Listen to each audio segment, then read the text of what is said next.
بسم اللہ الرحمن الرحیم۔ السلام علیکم۔ آپ دیکھ رہے ہیں ڈی ڈی پی انالیٹیکا۔ پچھلے 2-3 روز سے جس دن سے ہی آپ دیکھیے کہ شہباز شریف صاحب نے حلف اٹھایا ہے، ایک کیس کے بارے میں بار بار ذکر کیا جا رہا ہے اور بہت ڈرایا جا رہا ہے کہ اس پہ قانون اپنا رستہ لے گا۔ وہ ہے توشہ خانہ کا کیس۔ توشہ خانہ کے بارے میں کہا جا رہا ہے کہ پرائم منسٹر عمران خان جب پرائم منسٹر تھے تو ان کو ایک باہر کے غیر ملکی دورے کے دوران 1 یا 2 گھڑیاں ان کو تحفہ میں دی گئیں، اور وہ گھڑیاں توشہ خانہ سے انہوں نے خرید کے تو باہر مارکیٹ میں منافع پہ بیچیں یا زیادہ قیمت پہ بیچیں۔ اب یہ جو پروسیس ہے، اس کو اگر ہم سمجھ لیں تو اندازہ ہو جائے گا کہ یہ کام جو کیا گیا یہ غیر قانونی تھا، یہ قانونی تھا۔ توشہ خانہ اسٹیٹ بینک میں ایک ایسی جگہ ہے جہاں پہ کہ تمام وہ تحائف جمع کرائے جاتے ہیں، اور یہ جو لوگ جو ہمارے سرکاری عہدیداران جو باہر غیر ملکی دورے پہ جاتے ہیں،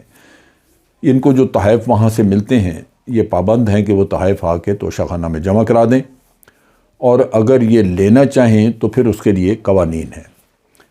10,000 روپے تک کا اگر گفٹ ہو تو وہ آپ بغیر کچھ دیے اپنے پاس رکھ سکتے ہیں۔ اس کا مطلب یہ ہے کہ 10,000 تک کا گفٹ جو ہے وہ آپ بے شک خالی ڈکلیئر کر دیں، باقی آپ رکھ لیں۔ دوسری طرف یہ ہے کہ 4 لاکھ روپے سے کم قیمت کے جو بھی گفٹ ہیں وہ بھی ہر کوئی جو بھی وزٹ پہ گئے لوگ وہ رکھ سکتے ہیں، لیکن ان کو ان کی 15% قیمت ادا کرنی ہوگی۔ 4 لاکھ سے زیادہ قیمت کے جو بھی تحفے جو بھی ان کی قیمت ہو، وہ صرف پرائم منسٹر اور صدر پاکستان اس کو رکھ سکتے ہیں اگر وہ اس کی 15% قیمت، اصل قیمت کی 15% قیمت ادا کر دیں۔ یہ قانونی رستہ ہے۔ آپ نے اگر 1 کروڑ روپے کی کوئی چیز تحفے میں لی ہے وہاں سے، تو آپ اس کے 15 لاکھ سرکاری خزانے میں جمع کرا کے اس کو رکھ سکتے ہیں توشہ خانہ کے کاغذات وغیرہ مکمل ہونے کے بعد۔ اب یہ توشہ خانہ کا کیس کیوں اچھالا جا رہا ہے؟ بظاہر تو اس میں کوئی مسئلہ نہیں ہے۔ اگر پرائم منسٹر عمران خان نے اس وقت جو گھڑیاں تحفے میں لیں یا جو بھی تحفے تحائف لیے، اگر اس کا 15% دے کے انہوں نے تحفہ لے لیا،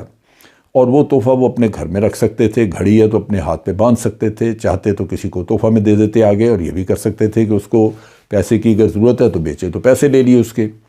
اس میں کوئی ایسی غلط بات نہیں لگتی، لیکن اس کو بار بار کوئی رنگ دے کے اچھالا جا رہا ہے۔ اس کا بیک گراؤنڈ کیا ہے؟ اس کی وجہ یہ ہے کہ توشہ خانہ کا ایک نیب کی طرف سے ریفرنس آصف علی زرداری، یوسف زئی گیلانی اور نواز شریف، ان تینوں کے اوپر وہ ریفرنس موجود ہے۔ اس ریفرنس کی وجہ سے یہ ہمیشہ انیزی رہے، کیونکہ اس میں کھلا قانون کی دھجیاں اڑائی گئیں اور وہ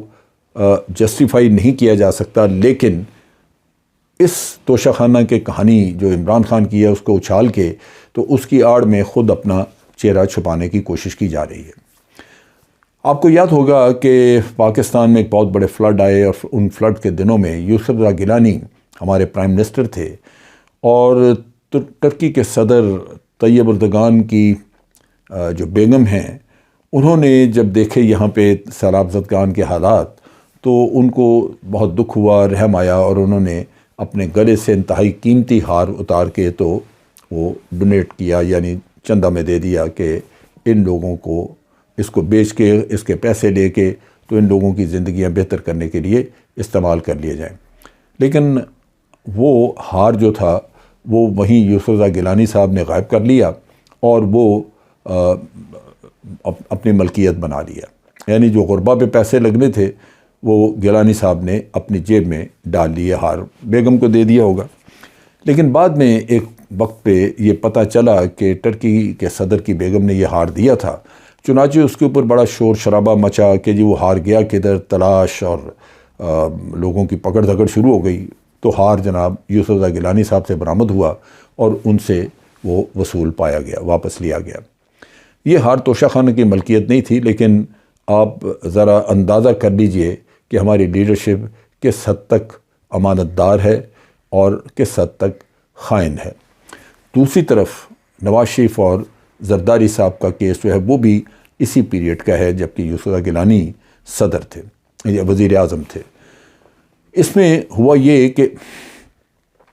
زرداری صاحب کو بطور صدر غیر ملکی دوروں پہ دبئی میں گئے یا اور جگہوں پہ بہت بڑی بڑی قیمتی گاڑیاں، بہت ہی مہنگی بلٹ پروف BMW اور اس طرح کی گاڑیاں ان کو ملی، غالباً 3 گاڑیاں تھیں۔ وہ انہوں نے ڈکلیئر کیے بغیر وہ گاڑیاں اپنے پاس رکھ لیں اور توشہ خانہ کو وہ چیزیں گئی نہیں، وہ تحائف جو تھے وہ توشہ خانہ میں گئی نہیں اور ان کو باہر سے ہضم کر لیا۔ بعد میں جب وہ تحائف کا قصہ چلا کہیں تو کچھ تھوڑی بہت جو قیمت جمع کرائی گئی وہ اومنی گروپ کے جو مجید صاحب ہیں ان کے ذریعے کرایا گیا اور یہ اس اکاؤنٹ سے پیسہ گیا جو کہ منی لانڈرنگ کے لیے استعمال ہوتا تھا، جس کا فرودے والے کا اکاؤنٹ یا اور اس طرح کے اکاؤنٹ تھے، ان میں سے ایک یہ بھی اکاؤنٹ تھا۔ چنانچہ وہ ریفرنس بنتا تھا ایک طرف منی لانڈرنگ کا اور دوسری طرف یہ کہ توشہ خانہ کی گاڑیاں آپ 3 یا 4 لے گئے، پیسے غالباً ایک آدھ کے جمع کرائے۔ تو یہ ایک مجرمانہ کام ہوا تھا۔ اب اس کام کو آپ ادھر کمپیئر نہیں کر سکتے، جو عمران خان کے قصے کا ذکر یہ کر رہے ہیں اس سے کمپیئر نہیں کر سکتے۔ نواز شریف صاحب کا کیس یہ ہے کہ 2008 میں نواز شریف صاحب وزیر اعظم نہیں تھے، لیکن یوسف گیلانی نے ان کو oblige کرنے کے لیے قوانین کو وائلیٹ کیا اور ان قوانین کی وائلیشن میں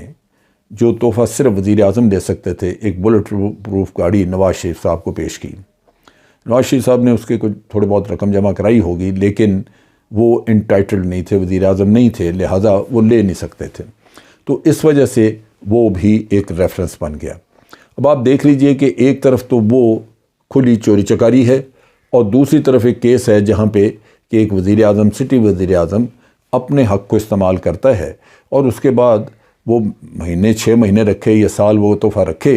اور اس کے بعد وہ ڈسپوز آف کر دے، وہ اس کا حق بنتا ہے۔ لیکن بہرصورت اگر اس معاملے میں کوئی بات چیت آگے بڑھی تو وزیر اعظم عمران خان کو جواب دینا ہوگا، وہ جواب دے کے تو اپنی صفائی پیش کریں گے، لیکن بظاہر کوئی ایسی چیز نظر نہیں آتی۔ لیکن چونکہ کرپٹ لوگوں کے اوپر کرپشن کے اور اس طرح تحفے تحائف کو غائب کرنے کے مقدمات موجود ہیں، چنانچہ ان کی حتی الامکان کوشش یہ ہوگی کہ اپنی کرتوت کو چھپانے کے لیے وہ خان صاحب کے اوپر جتنا بھی گاند اچھال سکتے ہیں وہ اچھالیں۔ تو ان حالات میں میرا خیال ہے کہ میں اس ویڈیو کے ذریعے ایک حقیقی صورتحال عوام کے سامنے رکھنا چاہتا ہوں تاکہ ایسے لوگوں کے لیے جو کہ اپنے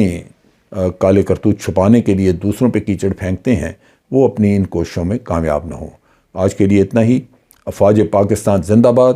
پاکستان پائندہ باد۔